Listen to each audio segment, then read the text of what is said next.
سمجھ گئے کہ میرا خواب سچا تھا۔ اللہ کی شان کے بہت سالوں کے بعد پھر اس قبرستان کے قریب سے گزرنا پڑا۔ انہوں نے پھر کچھ پڑھ کے بخش دیا۔ رات کو خواب میں دیکھا موتا ہے اور کوئی ڈاک لاتا ہے اور سب اپنا حصہ لینے کے لیے بھاگتی ہیں، مگر اس دفعہ وہ بندہ بھی بھاگتا ہے جو پہلے بیٹھا ہوا تھا۔ انہوں نے اس سے پوچھا کہ کیا بنا؟ اس نے کہا کہ میرا وہ حافظ قرآن بیٹا فوت ہو گیا، اب کوئی نہیں جو مجھے اس طرح قرآن پڑھ کے بخشے، اب عام مومنوں کی دعا میں جو میرا حصہ ہے میں بھی وہی حصہ لینے کے لیے جا رہا ہوں۔ تو اپنے بیٹیوں کو بیٹوں کو قرآن کا حافظ بنانا، عالم بنانا، نیک بنانا، یہ چیز انسان کو آخرت میں بھی کام آ جاتی ہے۔ چھٹی چیز جس سے کہ گناہ معاف ہوتے ہیں، المصائب التی یکفر اللہ بہا الخطایا فی الدنیا۔ مومن کو دنیا میں جو بھی تکلیف پہنچتی ہے، جو بھی مصیبت ملتی ہے، اس مصیبت کی وجہ سے اللہ تعالیٰ گناہوں کو معاف فرما دیتے ہیں۔ بخاری شریف کی روایت ہے، ما یصیب المؤمن من وصب ولا نصب ولا ہم ولا حزن الا کفر اللہ بہا من خطایاہ، کہ انسان کو اس دنیا میں جو مصیبت ملتی ہے، جو تھکاوٹ ہو جاتی ہے، جو غم ملتا ہے، جو پریشانی ملتی ہے، اللہ تعالیٰ ہر چیز کے بدلے اس کے گناہ کو معاف کر دیتے ہیں۔ عائشہ صدیقہ رضی اللہ تعالیٰ عنہ بیٹھی ہوئی تھی، چراغ جل رہا تھا، ہوا کا جھونکا آیا اور چراغ بجھ گیا۔ نبی اسلام نے فرمایا انا للہ و انا الیہ راجعون۔ عائشہ رضی اللہ عنہ بڑی حیران ہوئی کہ اللہ کے حبیب صلی اللہ علیہ وسلم چراغ کے بجھنے پر آپ نے یہ پڑھا؟ فرمایا کہ ہاں، مومن کو چھوٹی سی بھی اگر کوئی مصیبت پہنچے اور وہ انا للہ پڑھ لے، اللہ اس پر بھی اس کو اجر عطا فرماتے ہیں۔ آپ ذرا سوچئے کہ جس مومن کو چراغ کے بجھ جانے پہ اجر ملتا ہے، اگر کوئی قریبی عزیز فوت ہو جائے، اس کی زندگی کا چراغ بجھ جائے اور یہ صبر کر لے تو اس کو کتنا اجر ملے گا۔ علماء نے لکھا ہے کہ ایک بندے کی 2 جیبیں تھیں، اس نے ایک میں اپنی گھڑی ڈالی، نکالنے کے لیے دوسری جیب میں ہاتھ ڈالا تو گھڑی نہیں تھی۔ یکدم اس کو شوق لگا، ذہنی صدمہ ہوا، میری گھڑی، اگرچہ اس کو دوسری پاکٹ سے مل بھی گئی، یہ جو تھوڑی دیر کی اس کو پریشانی ملی، اللہ اس پر بھی اجر عطا فرما دیتے ہیں۔ تو مومن کو تو ہر چیز پہ اجر، اس لیے ہمیں کرنا چاہیے صبر۔ شیطان بدبخت یہ کرتا ہے کہ صبر ختم کر دیتا ہے، ہر چیز پہ اعتراض، ہر چیز پہ جھگڑا، ہر چیز پہ ناپسندیدگی، اجر ہی ختم ہو جاتا ہے۔ چنانچہ گھروں کے اندر اگر عورتوں کو صبر کے ساتھ رہنے کی عادت پڑ جائے تو گھروں کے جھگڑے ہی ختم ہو جائے۔ اتنی عورتیں ہیں جن کو خامدوں نے مصیبت میں ڈال رکھا ہوتا ہے، اتنی مرد ہیں جن کو بیویوں نے مصیبت میں ڈال رکھا ہوتا ہے، اتنی بہویں ہیں جن کو ساس نے جو ہے جینا حرام کر رکھا ہوتا ہے، کئی ساسیں ہیں کہ بہو نے اس کا جینا حرام کیا ہوتا ہے۔ تو عجیب و غریب حالات ہوتے ہیں۔ بہرحال جس نے بھی جس کو پریشان کیا ہو، اگر اگلا بندہ صبر کے ساتھ رہے تو اس کے گناہ معاف ہوں گے۔ تو ہمیں چاہیے کہ ہم صبر کے ساتھ رہیں اور اپنے اجر کو اجر سے نہ محروم ہونے دیں۔ بے صبری سے مصیبت تو ختم نہیں ہوتی، مصیبت پہ ملنے والا اجر چلا جاتا ہے۔ کیسی کیسی عورتیں صبر والی تھیں، ایک واقعہ سن لیجیے۔ ایک صاحب فرماتے ہیں کہ میں طواف کر رہا تھا، ایک عورت کو دیکھا جو کہہ رہی تھی اللہ میں اس حال میں بھی تو اس سے راضی ہوں۔ تو میں نے اس سے پوچھا کہ کیا ہوا؟ تو کہنے لگی کہ میرے گھر میں 3 بیٹے تھے چھوٹے، میں ایک دن تندور پہ روٹیاں لگا رہی تھی، 2 بچے کمرے میں کھیل رہے تھے اور ایک بچہ میرے قریب رینگ رہا تھا۔ اچانک میں نے کمرے سے آواز سنی، دوڑ کے گئی تو کیا دیکھا کہ تیز چھری کہیں پڑی تھی، وہ بچے کے ہاتھ لگ گئی اور اس نے اپنے گلے پہ پھیر لی۔ اس کو پتہ نہیں تھا کہ اس سے ہوگا کیا۔ جب اس کا ونڈ پائپ پھٹا اور وہ تڑپا تو دوسرے نے دیکھا تو وہ بھاگ گیا، اور میں آئی تو میرے آنے تک وہ میرا بیٹا ٹھنڈا ہو چکا تھا، روح نکل گئی تھی۔ میں نے اس کی لاش کو اٹھایا اور صحن میں لا کر اس کو چارپائی کے اوپر لٹایا تو میں نے محسوس کیا کہ میرا دوسرا بیٹا ڈر خوف سے کہیں بھاگ گیا۔ تو کروں کہاں ہے؟ تو کمرے میں لکڑیاں پڑی تھی صحن میں، وہ لکڑیوں کے پیچھے جا کے چھپ گیا تھا۔ جب میں نے وہاں اس کو ڈھونڈا تو پتہ چلا کہ وہاں ایک سانپ تھا جس نے بچے کو کاٹ لیا اور وہ میرا بیٹا بھی وہیں مرا پڑا تھا۔ میں اس کو اٹھا کے لائی اور پہلے بچے کے ساتھ چارپائی پر دوسری پر اس کو لٹا دیا تو میں نے محسوس کیا کہ میرا سب سے چھوٹا بچہ جو رینگ پر تھا وہ کدھر ہے؟ جب میں آئی تو میں نے دیکھا کہ وہ تنور کے اندر گر گیا تھا۔ میں نے اس کے جلے ہوئے جسم کو نکالا، 3 بچوں کی لاشیں میرے سامنے تھی۔ میں نے بچوں کو نہلایا، کفنایا، ان کا جنازہ ہوا۔ جب ان کو دفن کر دیا گیا میں عمرے پہ آ گئی اور میں طواف کرتے ہوئے یہ دعا کر رہی تھی، اللہ میں اس حال میں بھی تجھ سے راضی ہوں۔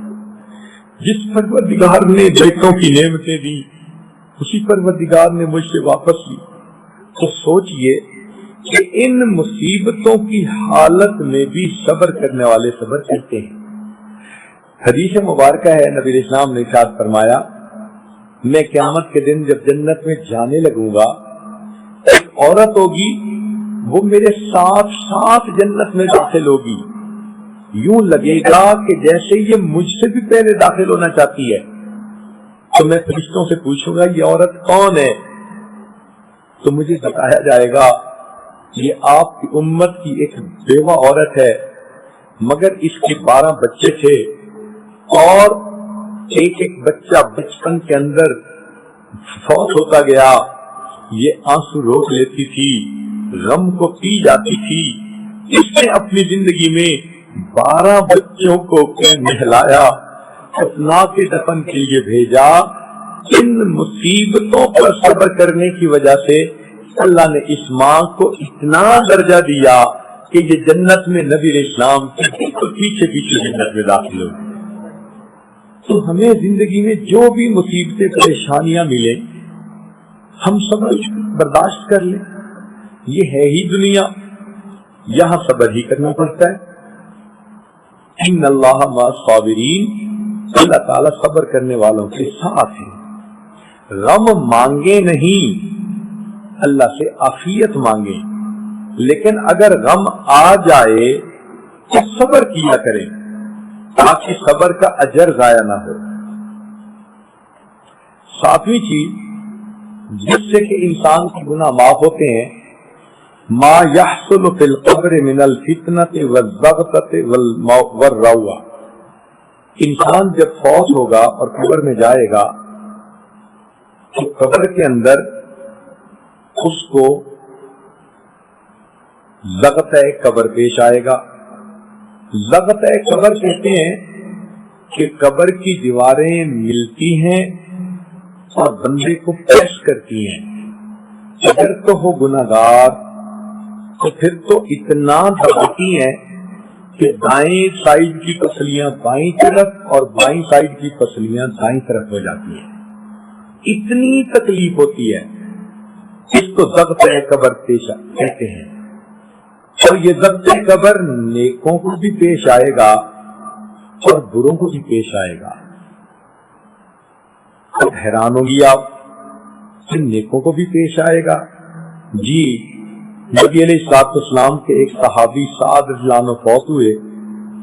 نبی علیہ السلام نے ان کا جنازہ پڑھایا اور جب قبرستان کی طرف چلنے لگے تو اللہ کے حبیب صلی اللہ علیہ وسلم پنجوں کے بل چل رہے تھے. ایک صحابی نے پوچھا کہ اللہ کے حبیب صلی اللہ علیہ وسلم آپ پنجوں کے بل کیوں چل رہے ہیں؟ آپ صلی اللہ علیہ وسلم نے فرمایا سعد کی نماز جنازہ میں شرکت کے لیے اتنے فرشتے آسمان سے اتر آئے کہ مجھے پاؤں رکھنے کی جگہ نہیں مل رہی. دوسری بات نبی علیہ السلام نے فرمائی کہ سعد کی موت پر اللہ کا عرش بھی 3 دن تک روتا رہا.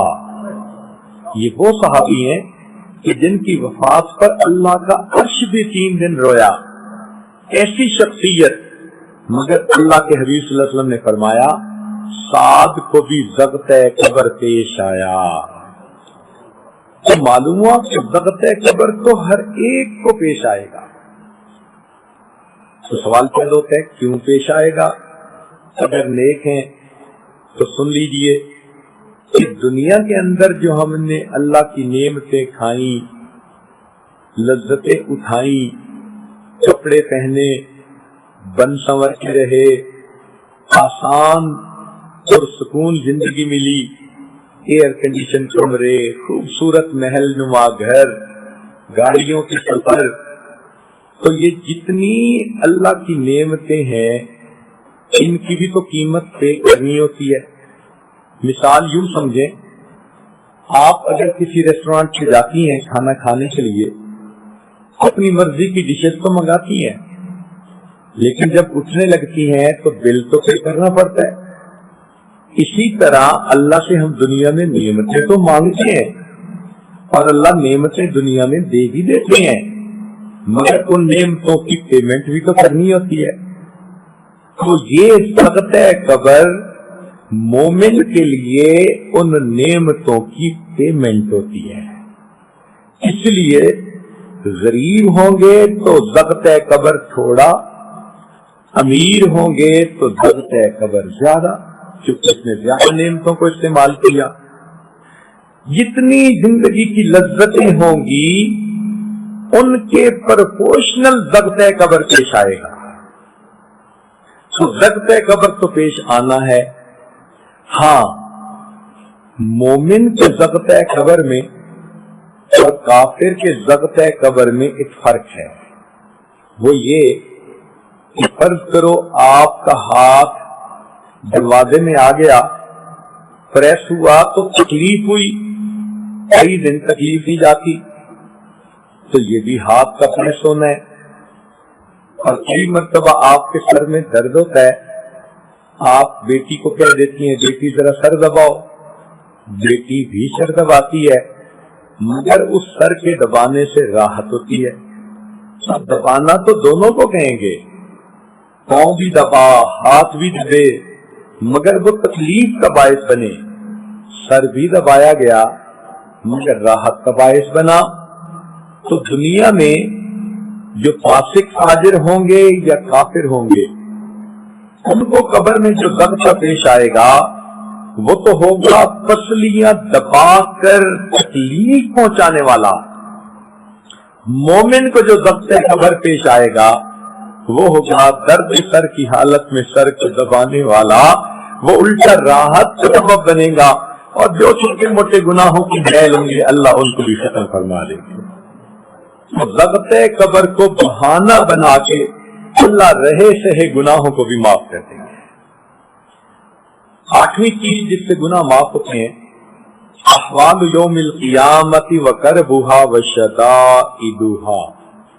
فرمایا قیامت کے دن جب انسان اللہ کے سامنے کھڑے ہوں گے تو اس وقت بہت زیادہ خوف کی کنڈیشن ہوگی. انبیاء بھی نفس نفسی پکارتے ہوں گے اور لوگ بھی اس وقت پریشان ہوں گے. ہر انسان اپنے گناہوں کے بقدر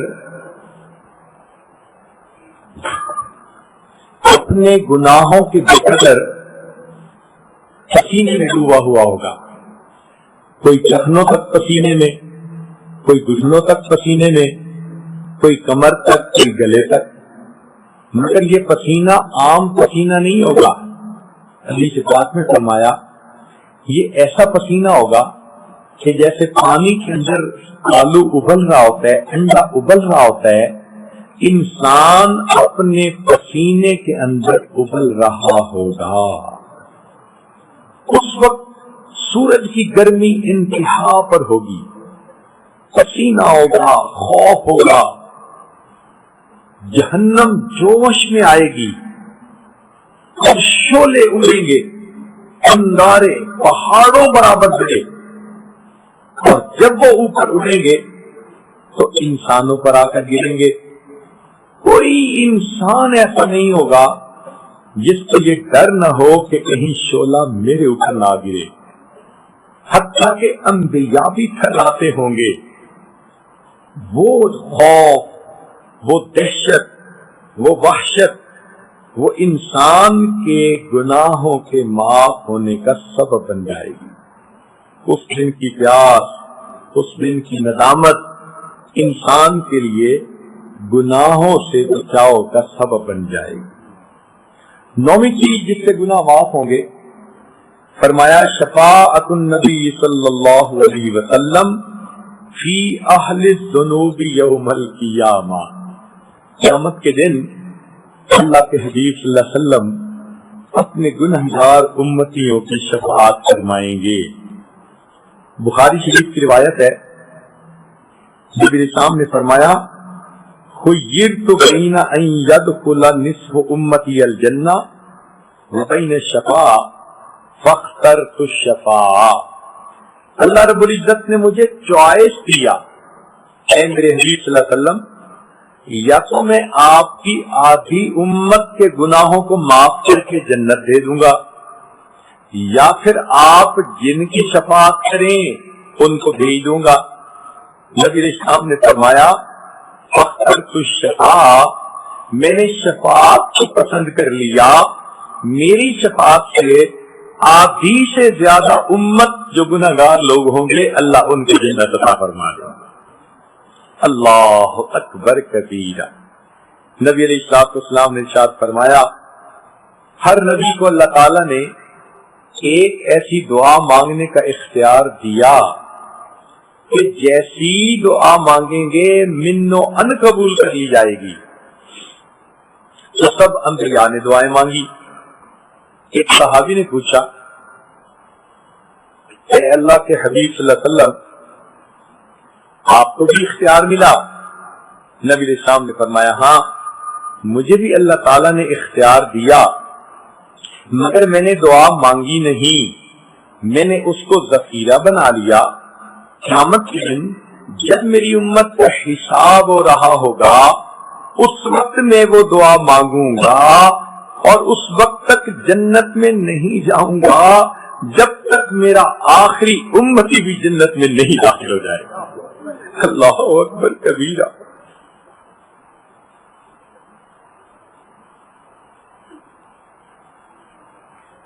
لہذا ہمیں چاہیے کہ ہم نبی علیہ السلام کی ذاتی بابرکات پر کثرت سے درود شریف پڑھا کریں، ان کی سنتوں سے اپنے آپ کو مزین کیا کریں۔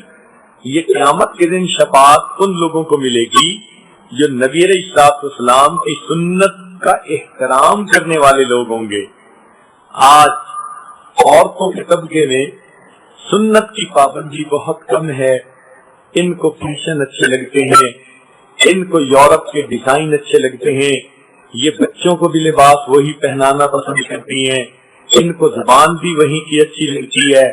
چھوٹے چھوٹے بچوں کو اللہ کا نام سکھانے کی بجائے انگریزی کے لفظ سکھاتی ہیں، اور بچہ انگریزی کے لفظ بولے تو بڑا خوش ہو، عورتیں مردوں کو لے کے جاتی ہیں، ان سے معافی مانگ لیتی ہیں، ان سے سوری کر لیتی ہیں کہ جی شادی کا موقع ہے سب کو منا لو۔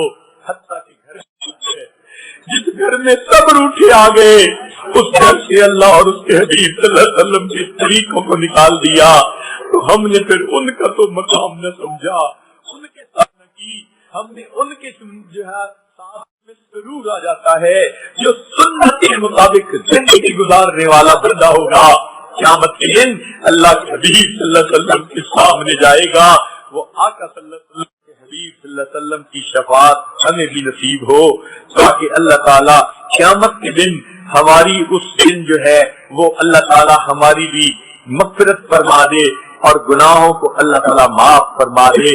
علماء نے ایک نقطہ کتابوں میں لکھا ہے، کیوں فرماتے ہیں کہ اللہ تعالیٰ نبی اسلام کے بارے میں فرماتے ہیں کہ تہجد بھی نافلۃ لک عسى ان یبعثک ربک مقاما محمودا، اے میرے محبوب صلی اللہ علیہ وسلم تہجد کے نوافل بالمؤمنین رحیما، اے میرے بندو تم دنیا میں ایمان بچا کے چلے آؤ گے تو پھر دیکھنا میں قیامت میں تمہارا کیا اکرام کرتا ہوں، میں تمہارے لیے کیا مہربانیاں کرتا ہوں۔ تو اللہ تعالیٰ قیامت کے دن اپنے بندوں پر مہربانی فرمائیں گے اور ان کے گناہوں کو معاف کریں گے، صرف اس وجہ سے کہ ان اللہ بالناس لرؤوف الرحیم، ماں بچے پہ مامتا کی وجہ سے شفیق ہوتی ہے، اللہ اپنی رحمت کی وجہ سے اپنے بندوں پہ شفیق ہے۔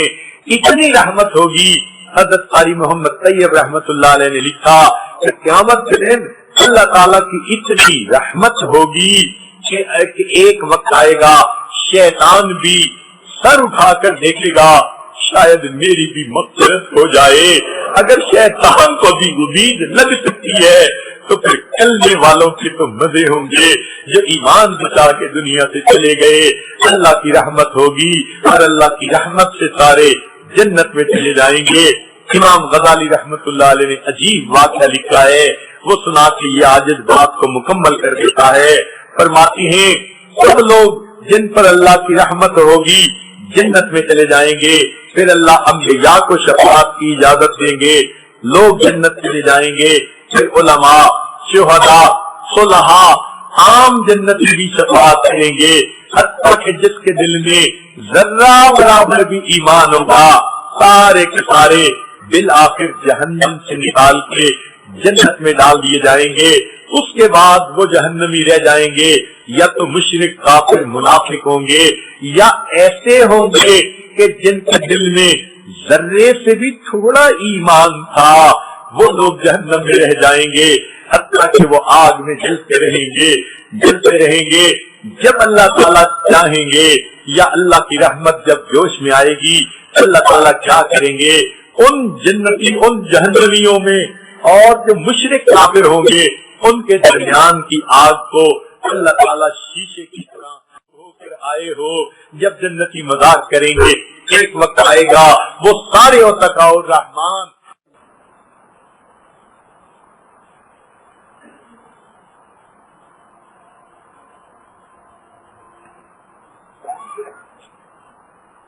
کسی اللہ والے نے نبی اسلام کی شان میں اشعار کہے ہیں، خلاصہ یہ کہ اے اللہ کے حبیب صلی اللہ علیہ وسلم، اللہ نے دنیا میں میرے عیبوں پر پردے ڈال رکھے ہیں اور میں عزت کی زندگی گزارتا پھر رہا ہوں۔ قیامت کے دن آپ اپنی شفاعت کے دامن میں مجھے چھپا لیجیے گا اور میری عزت بنائی رکھیے گا۔ اور اے اللہ کے حبیب صلی اللہ علیہ وسلم، میں اگر کہ گناہگار ہوں مگر آپ کا ہوں، تو آپ اپنی محبت کا تعلق نبھائے رکھیے گا۔ جیسے ایک پرانا نسلی غلام ہوتا ہے، خادم ہوتا ہے، کوتاہیوں کے باوجود گھر والے اس کو نکالتے نہیں، کہاں جائے گا، ہمارے سوا اس کا کوئی نہیں۔ اے اللہ کے حبیب صلی اللہ علیہ وسلم، آپ بھی ہمارے ساتھ نبھائے رکھنا۔ اپنے دامن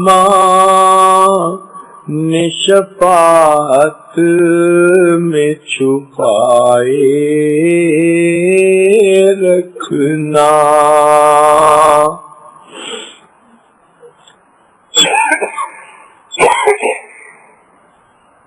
اپنے دامن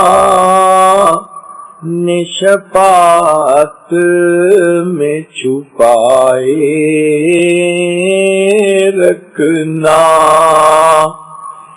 میرے سر کا میری بات بنائے رکھنا، آپ کی یاد ستاتی ہے تو رو لیتے ہیں، اپنی یادوں کہ ہمیں روگ لگائے رکھنا،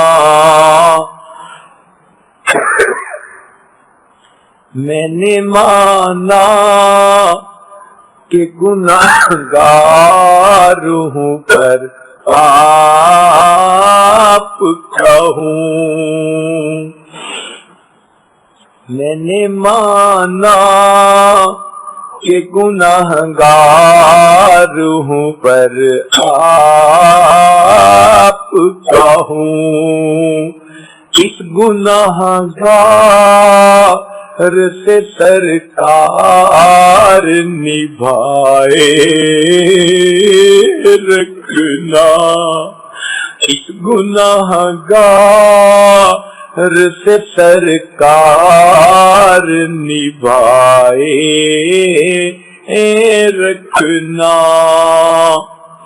ذرہ خاک کو خورشید بنانے والے، خاک ہوں میں مجھے قدموں سے لگائے رکھنا، ذرہ خاک کو خورشید بنانے والے، خاک ہوں میں مجھے قدموں سے لگائے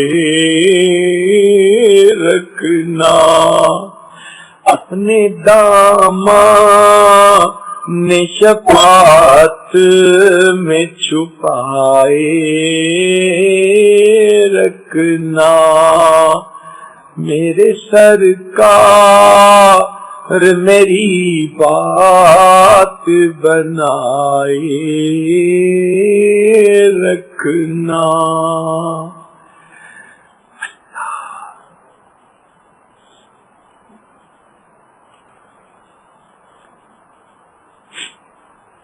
لا الہ الا اللہ محمد الرسول اللہ۔ دعا کر لیجیے۔ سبحان ربی العلی الوہاب، اللہم صلی علی سیدنا محمد وعلی آل سیدنا محمد وبارک وسلم۔ اے مالک، ہم آپ کے عاجز مسکین بندے ہیں، ہمارے گناہوں کو معاف فرما، خطاؤں سے درگزر فرما، علموں کی پردہ پوشی فرما۔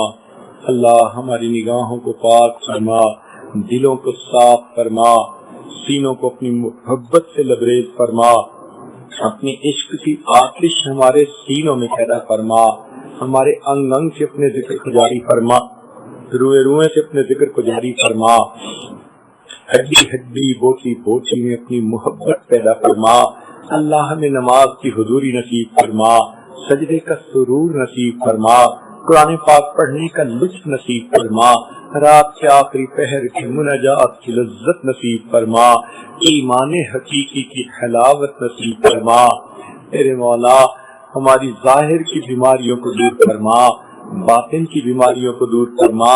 اللہ ہمارے علم میں برکت عطا فرما، عمل میں برکت عطا فرما، رزق میں برکت عطا فرما، صحت میں برکت عطا فرما، دین میں برکت عطا فرما، اولاد میں برکتیں عطا فرما۔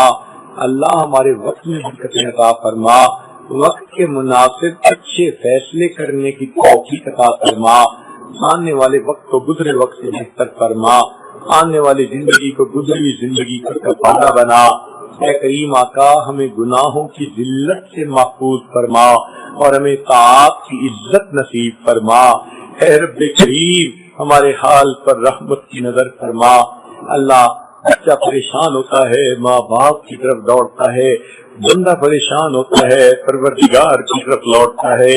اے بے قسم کے دستگیر، اے ٹوٹے دلوں کو تسلی دینے والے، اے خالی جھولیوں کو بھر دینے والے، آپ کے بندے اور بنیاں آپ کے سامنے جھولیاں پھیلائے بیٹھے ہیں۔ اللہ بھکاری آپ کے دروازے پہ حاضر ہے، اللہ مدد کر دیجئے، رحمت کی نظر کر دیجئے۔ تیری ایک نگاہ کی بات ہے، میری زندگی کا سوال ہے، اللہ رحمت کی ایک نظر فرما دیجئے، ہماری بگڑی بنا دیجئے۔ اللہ ہمیں سعید لوگوں میں شامل فرما لیجئے، اے اللہ ہمیں نیک متقی لوگوں میں شامل فرما لیجئے۔ اے اللہ مہربانی کا معاملہ فرما، بے اولادوں کو نیک اولاد عطا فرما، جو صاحب اولاد ان کی اولادوں کو نیکوکار بنا، فرما بردار بنا، ماں باپ کی آنکھوں کی ٹھنڈک بنا۔ جن گھروں میں اے اللہ بچے بچیاں نوجوان ہیں، بچوں کی مستقبل کو روشن فرما، ماں باپ کے لیے فرض ادا کرنے آسان فرما، جو عورتیں گھر بار سے پریشانیوں کو دور فرما۔ میرے مولا جو دین پر عمل کرنے میں پریشان، ان کی پریشانیوں کو دور فرما۔ اے کریم آپ جانتے ہیں عورت کمزور ہوتی ہے، نفس و شیطان پہلے ہی مخالف ہیں، پھر اگر گھر کے لوگ بھی دین پر عمل کرنے میں مخالف بن جائے، اللہ عورت کا کیا حال ہوتا ہے۔ اے میرے مولا گھر کے مردوں کو دین پر جما دیجئے، گھر کے مردوں کو نیک بنا دیجئے، عورتوں کے لیے بھی نیک بننا آسان فرما دیجئے۔ اللہ رحمت کا معاملہ فرمائیے۔ اے اللہ یہ اتنی مستورات چل کر آئی ہے، ہم نے تو دنیا داروں کو دیکھا، کسی گھر کی عورتیں چل کے آ جائیں وہ قتل کے مقدمے بھی معاف کر دیتے ہیں۔ اللہ آپ اپنی بندیوں کو معاف فرما دیجئے، ان کی توبہ قبول کر لیجئے، ان کی نیک مرادیں پوری کر دیجئے، اٹھے ہاتھوں کی لاج رکھ لیجئے۔ اے اللہ خالی نہ دکھائیے، اے اللہ دھکار نہ دیجئے، پروردگار مہربانی کا معاملہ فرمائیے۔ اللہ مہربانی کا معاملہ فرما، دل کی نیک مرادوں کو پورا فرما، اللہ کرم کا معاملہ فرما۔ جتنے اس مجمع میں مرد ہیں یا عورتیں ہیں، اللہ سب کی اٹھنے سے پہلے بخشش فرما دیجئے اور آئندہ نیکوکاری کی زندگی عطا فرما دیجئے۔ اے کریم آپ نے فرمایا وَأَمَّا السَّائِلَ فَلَا تَنْهَرْ، سوالی کو انکار نہ کرو۔ اے کریم آقا جب سوالی کو انکار کرنے سے ہمیں نہ کر دیا، جبکہ ہم اتنے کمزور ہیں، اے اللہ آپ تو خزانوں کے مالک ہیں، تم آپ کے دروازے کے سائل ہیں، اللہ ہمیں جھڑکیاں نہ دیجیے، ہمیں اپنے در سے خالی نہ اٹھا دیجیے، اللہ ہماری دعائیں قبول کیجیے۔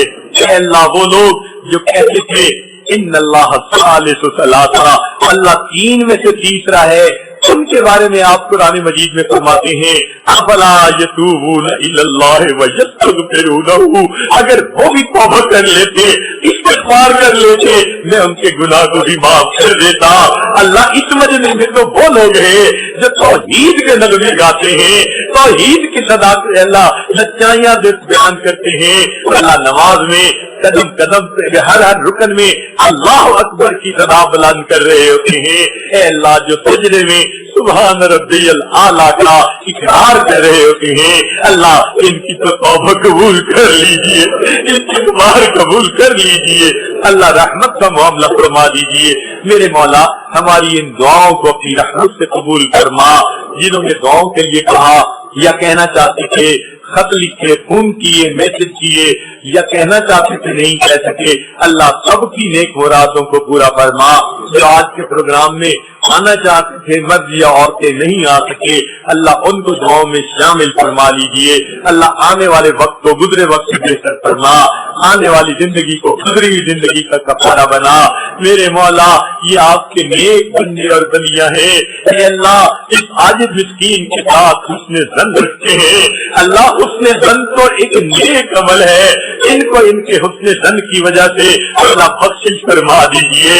اور اللہ آپ جانتے ہیں کہ پورے مجمع میں سب سے زیادہ گناہگار تو ہی عاجزی ہے، اے اللہ قیامت کے دن کی ذلت سے بچا لینا، قیامت کے دن کی رسوائی سے بچا لینا۔